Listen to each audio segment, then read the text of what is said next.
नमस्कार, माधुरीज रेसिपीमध्ये आपल्या सर्वांचं खूप खूप स्वागत आहे। आज आपण बनवणार आहोत मस्त झणझणीत शेवभाजी।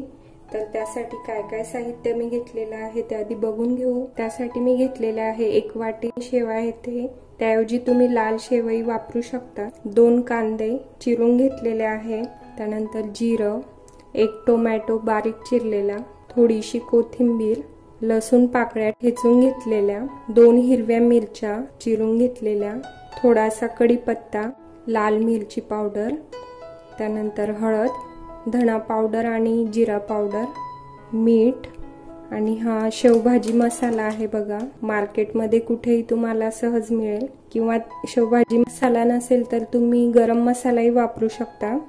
तेल आणि पाणी आवश्यकतेनुसार। एका पॅन मध्ये मी आता साधारण 3 चमचे तेल घालून घेते। तेल व्यवस्थित गरम होऊ द्यायचंय। तेल छान गरम झालेलं आहे, त्यात मी आता जिरं घालते, त्यानंतर कांदा व्यवस्थित तेलात लालसर ब्राऊन होऊ द्यायचा आहे। भरपूर कांदा या भाजीत खूप छान लागतो, त्यामुळे मी भरपूर कांदा घेतलेला आहे। कांदा छान लालसर ब्राऊन झालेला आहे बघा आपला।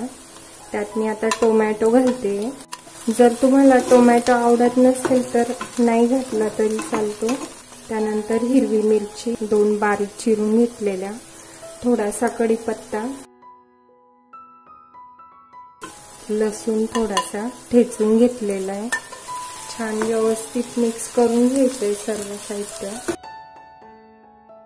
टोमॅटो छान मऊ होऊ द्यायचा आहे आपल्याला, त्यासाठी मी 1 मिनिट भर झाकण ठेवून घेते। 1 मिनिट झालेला आहे।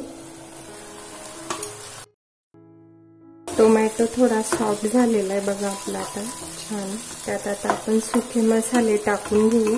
कधी कधी आपल्याला खूप झणझणीत असं खायची इच्छा होते आणि कमीत कमी वेळात पण आपल्याला ते बनवायची असते, त्यावेळेस तुम्ही पटकन ही भाजी बनवू शकता आणि चवीला तर खूपच अप्रतिम लागते।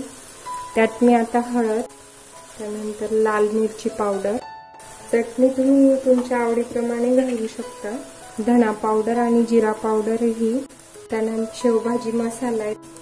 आता सगळे मसाले तेलात छान 1 मिनिट भर परतून घ्यायचे व्यवस्थित। शेवभाजी मसाला नसेल तर तुम्ही गरम मसालाही वापरू शकता घरातील। आपण मसाले परतून घेतले तेलात, त्यात आता मी अगदी थोडं पाणी घालायचंय आपल्याला।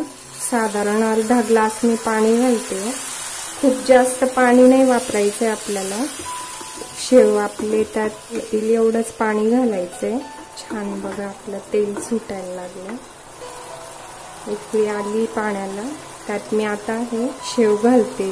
खूप जास्त पाणी लागत नाही शेवांना, जास्त पाणी झालं तर ते गाळ होतात। शेव व्यवस्थित मिक्स करून घ्यायचे। त्यात आता आपण चवीप्रमाणे मीठ घालूया। शेवांमध्ये पण मीठ असतं अगोदरच, त्यामुळे अगदी थोडं मीठ घालायचं आपल्याला। बघा किती छान दिसते भाजी आपली। गरज वाटली तर अगदी थोडं पाणी वरतून शिंपडून घालायचंय, जर आपल्याला जास्त ड्राय वाटत असेल तर। शेवाच्या अशाच अजून छान छान मी वेगवेगळ्या प्रकारच्या भाज्या बनवून दाखवणार आहे, त्यामुळे माझ्या चॅनलला सबस्क्राईब करायला विसरू नका।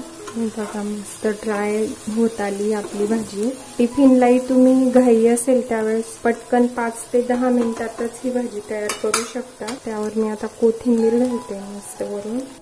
खूपच मस्त बघा किती छान वास तर खूप छान सुटलाय।